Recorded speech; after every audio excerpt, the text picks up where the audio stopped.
Greetings, boys and girls. It is now time for phonics. Today, boys and girls, we're reading the book The Stolen Rubies. It uses all of the sounds we've learned so far. Let's use those sounds to decode the words in this book. First, you're going to listen to me read the story. If you like, you can try to read along. After that, it will be your turn to read the story. The story Stolen Rubies is about a little girl and her adventures on a cruise ship. The Stolen Rubies.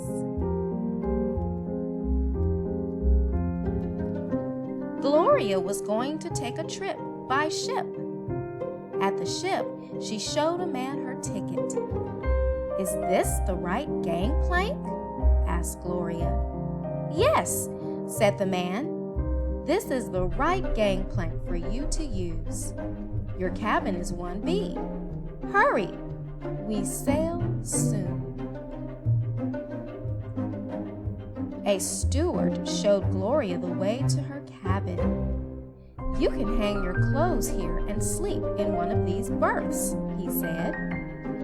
"I'll take the higher one," said Gloria. "I'm your steward," said the man. "If you need me, please ring." "Toot, toot." "That means we're leaving," said the steward. "I can't miss this," said Gloria. She raced for the stairway. Gloria stayed by the railing to see the ship sail. Soon, they were at sea. Gloria picked a seat on the deck. It was near the ship's railing. She sat for some time, seeing the sky, the waves, and the other people. The wind began to blow. It made the air cool. A steward gave her a blanket. Another steward came by with a tray. He gave Gloria some tea and some ginger cake. Later, Gloria played a game by the railing with some other people. "This is an easy game," said Gloria. She had taken one turn and was waiting for her second. The wind blew even more than before. It made the waves grow bigger. As the waves began to get bigger, the ship began to roll. Gloria and the other players began to slide. They had to work to keep standing. Soon, the game wasn't so easy. They all decided to wait till another day to finish the game. That evening, it was time for Gloria's first dinner at sea. In the dining room, Gloria sat by a woman named Mrs. Smith. Mrs. Smith wore a big string of rubies. The ship was still rolling, and sometimes the plates and glasses slid. The soup splashed back and forth in the bowls. It wasn't easy to eat that meal. The light switch clicked. Right away, the dining room was black as pitch.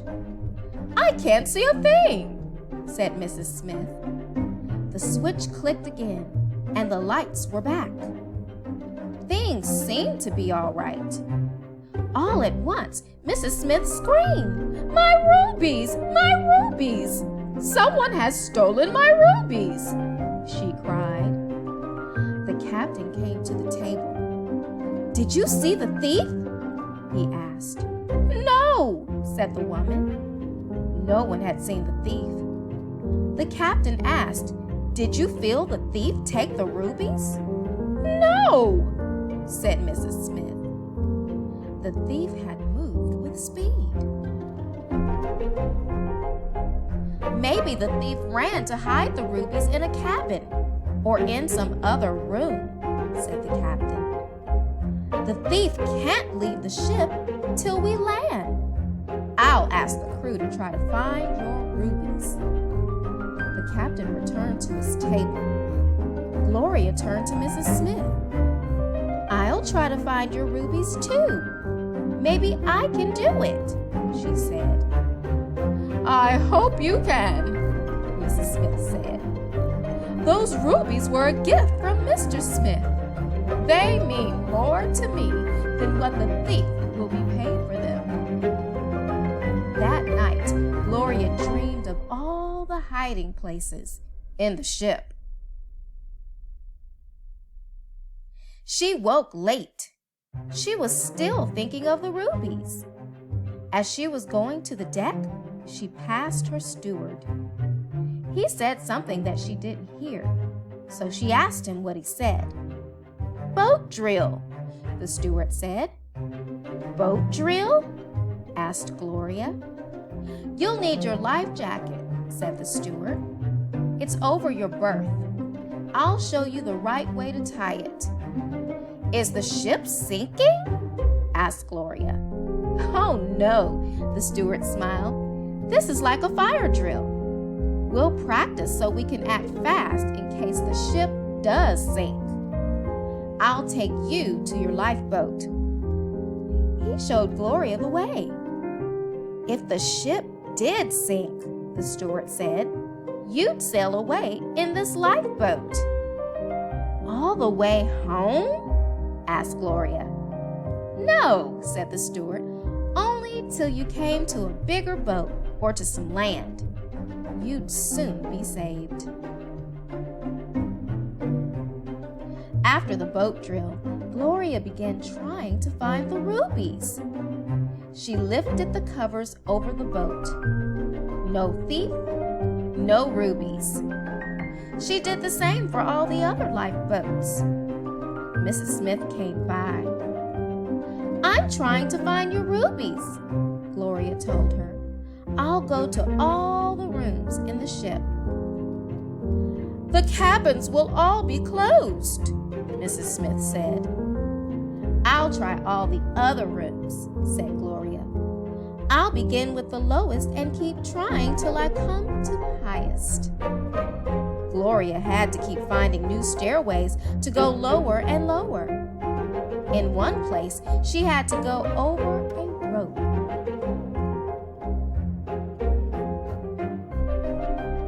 At last, she came to a big room. "Feel the heat," said Gloria. "It's the steam," said a man. "The fuel burns and heats water to make steam. The steam turns a big fan called a screw behind the ship." "Below the water?" asked Gloria. "Below the water," said the man. "As the screw turns, it makes the ship go." He showed Gloria some gears. The gears make the ship go faster or slower. "Is this the lowest place in the ship?" asked Gloria. "No," said the man.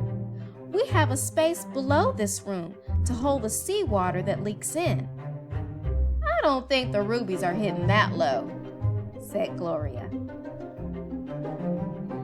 After that, Gloria tried all the other places she had dreamed of. She had to go higher and higher. At last, she came to the highest room in the ship.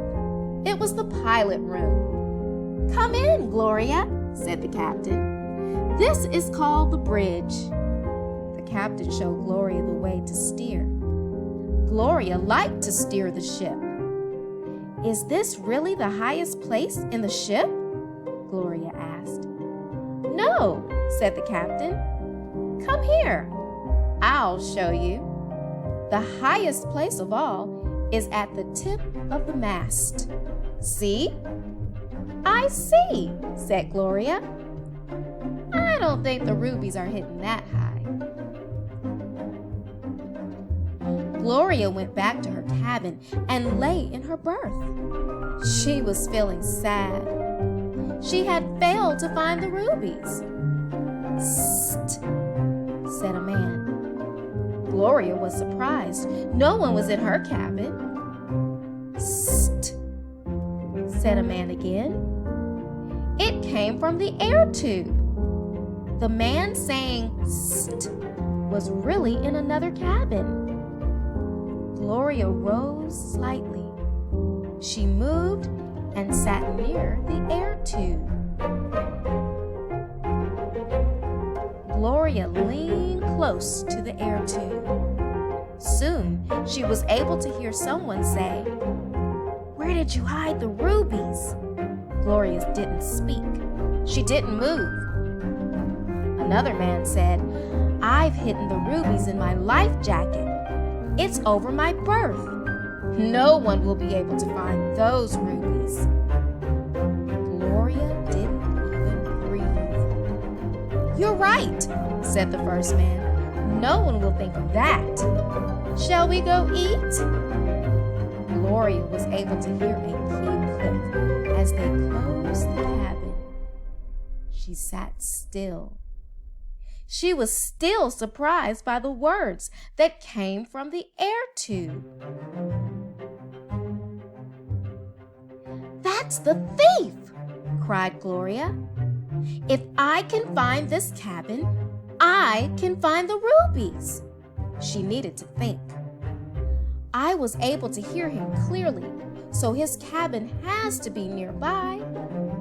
Maybe it's the cabin over mine or below mine." Gloria raced to the stairway. She was soon at the cabin over her own cabin. It was closed. Gloria's steward came by. A man was speaking about the rubies. Gloria told him. "I was able to hear him from the air tube. He told another man that the rubies were hidden in his life jacket. His cabin is this one, or the one below mine. Can we go in and look?" "We'll have to ask the captain first," said the steward. Gloria and her steward spoke with the captain. The captain said to go into these cabins to try to find the rubies. "Use the master key," he told the steward. Gloria and her steward raced back to the cabin over Gloria's. The steward opened it with the master key. Gloria slipped in and grabbed the life jacket over the higher berth. She opened it. No rubies. She did the same thing to the life jacket over the lower berth. Still no rubies. After that, Gloria and her steward hurried to the cabin below Gloria's cabin. It was closed too. The steward again used the master key to open the cabin. Gloria slipped in and grabbed one of the life jackets. Inside it were the rubies. "The stolen rubies!" cried the steward. "We'll have to find the captain right away. We can't waste time." Taking the rubies, Gloria and the steward hurried away to find the captain. The captain was so pleased that he clapped his hands. He told Gloria that she was a bright girl. The captain returned the rubies to Mrs. Smith. After that, the captain and some of the crew hurried to the thief's cabin. They waited till the thief and the other man returned. The captain told the thief that Gloria had given him the rubies. He placed the thief and the other man in the brig. Gloria was a heroine. Boys and girls, it is now your turn to read the story about Gloria.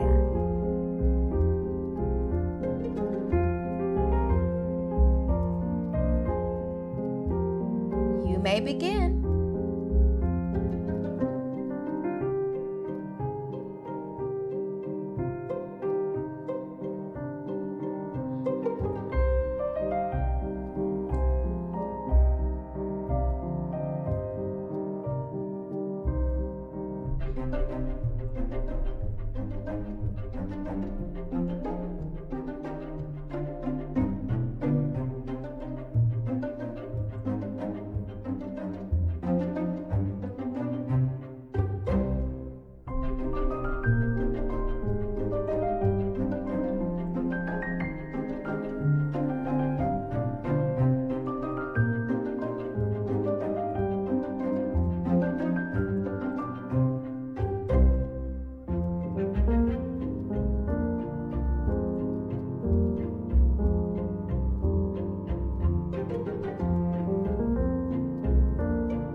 Great job reading, boys and girls. See you next time.